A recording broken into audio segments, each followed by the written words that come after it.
Welcome to कहानी tales channel. इस दुनिया में हर इंसान की जिंदगी में मिठास होती है, लेकिन कुछ जिंदगियों में वो मिठास मेहनत और आंसुओं से बनती है। ये कहानी है राहुल की, एक गरीब लड़के की, जिसकी किस्मत में गरीबी लिखी थी, लेकिन हौसले में भगवान का भरोसा। आज पेट में आग लगी है, कल से कुछ खाया नहीं। माँ, आज बाजार में किस्मत आजमाऊंगा, भगवान चाहेंगे तो कुछ बिक जाएगा। बेटा, अगर थक जाओ तो लौट आना, मैं तुझे टूटता नहीं देख सकती। जिस उम्र में बच्चे सपने देखते हैं, राहुल उस उम्र में जिम्मेदारियां ढो रहा था। राहुल मिठाई लेकर बाजार में बेचने जाता है। गांव का बाजार बहुत बड़ा था। राहुल ने सोचा, अगर मैं किसी बड़ी मिठाई की दुकान के पास बैठूं, तो मेरी मिठाई भी जल्दी बिक जाएगी। इतनी फीकी मिठाई कौन खाएगा भाई? देखने से ही लग रहा है न स्वाद होगा न मिठास। साहब, सस्ती है, आज सुबह ही बनाई है, एक बार चख लीजिए। अरे रहने दे, गरीबी का स्वाद नहीं चखना मुझे। दुकानदार सब देख रहा था। वो राहुल के पास आया। ओए लड़के, यहाँ से हट जा, कहा ना, तेरे ठेले से मेरी दुकान की रौनक खराब होती है। माफ कीजिए साहब, थोड़ी देर खड़ा हो जाऊं तो आज कुछ बिका नहीं है। मेरा इलाका है ये, गरीबों की दुकानदारी के लिए नहीं बना। गरीबी का सबसे बड़ा दर्द भूख नहीं होती, अपमान होता है, जो रोज इंसान को अंदर से तोड़ देता है। अरे ओ गरीब, मिठाई बनाना तुझे किसने सिखाया? भीड़ रुककर देखने लगती है। सेठ जी, भूख ने। एक पल को भीड़ सन्न हो जाती है। वाह, भूख से बनी मिठाई, अरे इसे तो कुत्ता भी ना खाए।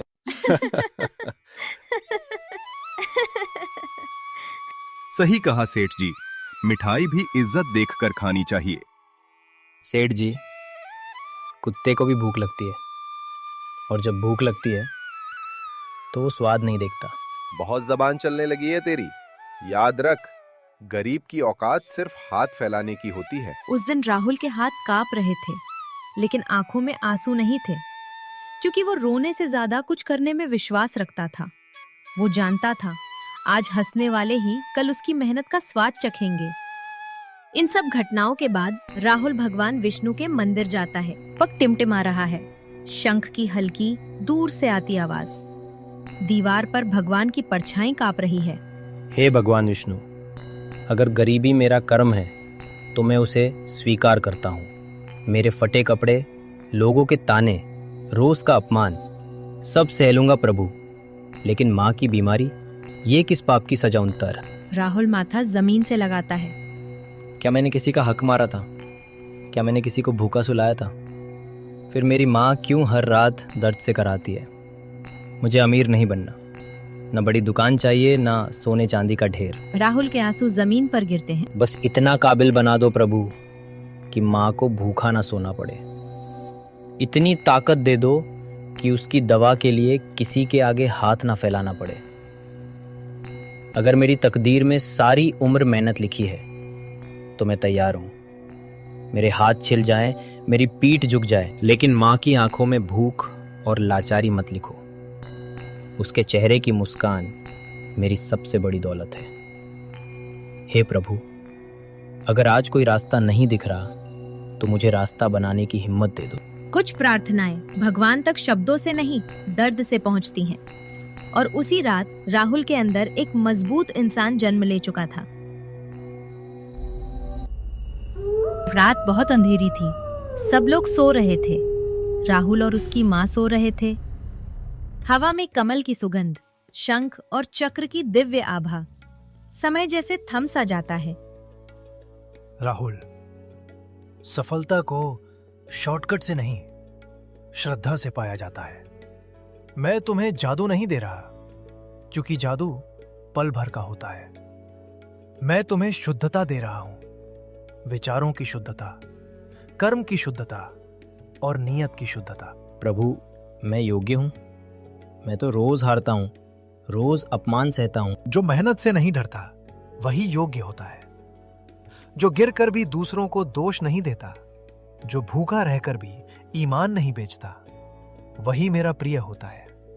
याद रखना राहुल, जब हाथ साफ हो और मन सच्चा हो तो साधारण काम भी असाधारण बन जाता है। प्रभु, मैं कभी शॉर्टकट नहीं चुनूंगा, मेहनत से डरूंगा नहीं, चाहे रास्ता कितना भी लंबा क्यों ना हो। बस यही वरदान है। कल जब तुम मिठाई बनाओगे तो उसमें सिर्फ स्वाद नहीं, तुम्हारी आत्मा होगी। और जिस दिन लोग उस मिठाई का सम्मान करेंगे, उस दिन वे तुम्हारी मेहनत को भी नमन करेंगे। जाओ राहुल, समय तुम्हारी परीक्षा लेगा, लेकिन परिणाम तुम्हारी सच्चाई लिखेगी। ईश्वर हर किसी को धन नहीं देता, लेकिन जो सच्चे होते हैं उन्हें दिशा जरूर देता है। और राहुल को उस रात अपनी दिशा मिल चुकी थी। अगली सुबह राहुल के घर में अब राहुल के हाथ नहीं, उसका विश्वास चल रहा था। राहुल मिट्टी के चूल्हे के पास बैठा है। चेहरे पर थकान नहीं, शांति है। हर चम्मच में माप, हर आंच में संयम और हर सांस में श्रद्धा। नारायण, मेरे हाथों को सच्चाई देना।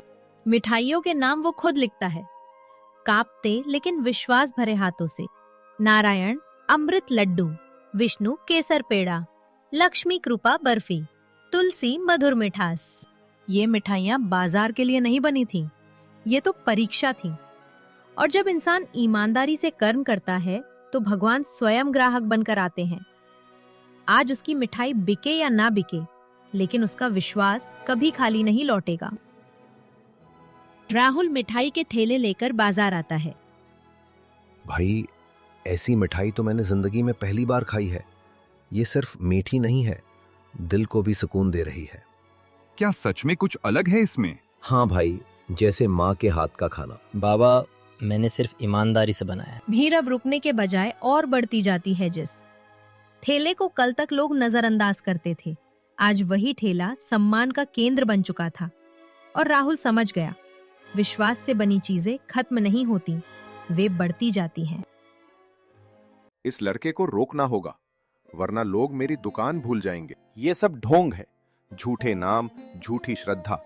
लोगों को ठग रहा है ये लड़का। मिलावट वाली मिठाई बेचता है, धर्म के नाम पर लोगों को बहकाता है। सेठ गोपाल दास ने राहुल को जाल में फंसा लिया। साहब, मिलावट वाली मिठाई बेचता है, धर्म के नाम पर लोगों को बहकाता है। ठेला जब्त करना पड़ेगा, जांच होगी। पुलिस ठेला उठाती है, वही ठेला जिसमें विश्वास बसा था। राहुल चुपचाप देखता रीधड़ा है। राहुल निराश है और घर चला जाता है। बेटा, फिर वही अंधेरा? क्या भगवान ने हमें फिर से अकेला छोड़ दिया? नहीं माँ, अंधेरा इसलिए आता है ताकि रोशनी की कीमत समझ आए। भगवान ने रास्ता दिखाया है, अंजाम भी वही लिखेंगे। माँ राहुल को देखती है, उसकी आंखों में डर नहीं, दृढ़ता है। तुझे भरोसा है? जब हाथ साफ हो माँ, तो डर नहीं लगता। जब सच्चाई बढ़ती है तो झूठ घबरा जाता है, और जब आस्था सच्ची हो तो हर जब्ती, हर आरोप सिर्फ एक इम्तिहान बनकर रह जाता है। राहुल जानता था, ये अंत नहीं है, ये तो उस कहानी की शुरुआत है जिसे अब कोई सेठ नहीं रोक सकता। राहुल और उसकी माँ को झूठे आरोप में जेल जाना पड़ा। पुलिस लैब की रिपोर्ट हाथ में है। गांव का हर निवासी राहुल और उसकी खाने की रिपोर्ट का इंतजार कर रहा था। मिठाई पूरी तरह शुद्ध है, गलती हमारी थी। सेठ गोपाल दास सिर झुकाता है। राहुल, मुझसे बहुत बड़ी भूल हो गई, माफ कर। माफी नहीं सेठ जी, सबक काफी है। जहां अहंकार झुकता है, वही सच्चाई खड़ी रहती है। और उस दिन राहुल जीत गया, बिना किसी को हराए। राहुल अमीर बन गया, लेकिन उसने गरीबी को नहीं बुलाया, क्योंकि जो इंसान दर्द से सीखता है, वो कभी दूसरों का दर्द नहीं भूलता। याद रखना राहुल, जो मिठास बांटता है वही सच्चा अमीर होता है। और उसी दिन राहुल ने समझ लिया, दौलत हाथों में नहीं, दिल में होती है। राहुल की कहानी सिर्फ मिठाई की नहीं, ये कहानी है विश्वास, मेहनत और भक्ति की। क्योंकि जहाँ कर्म शुद्ध हो और नियत सच्ची, वहाँ भगवान रास्ता खुद बना देते हैं। Thanks for watching.